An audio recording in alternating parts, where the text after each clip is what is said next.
Bonjour à tous et bienvenue aux vidéos de l'Écomarché de février, une revue mensuelle de l'actualité dans le secteur des grains.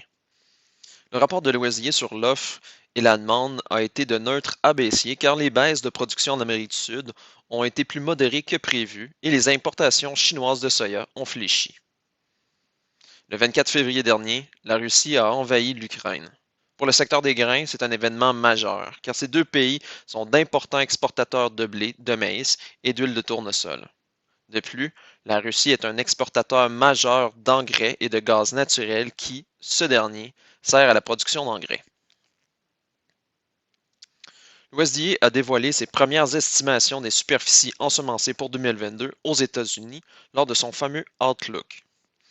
Loisier prévoit des superficies de 92 millions d'acres de maïs, 88 millions d'acres de soya et 48 millions d'acres de blé, ce qui est très près des anticipations du marché.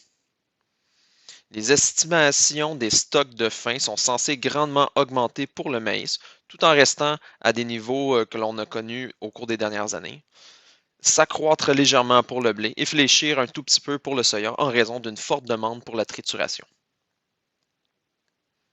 La Chine a acheté d'importantes quantités de soya américain en 2022 car elle avait acheté très peu de soya à l'avance et la récolte de soya en Amérique du Sud s'est détériorée et augmentant ainsi son prix.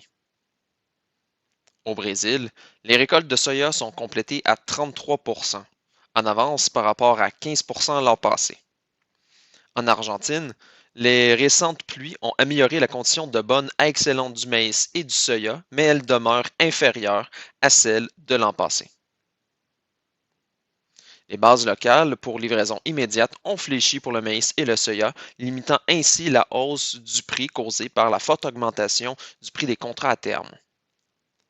Les bases pour livraison à la récolte, elles, sont restées stables.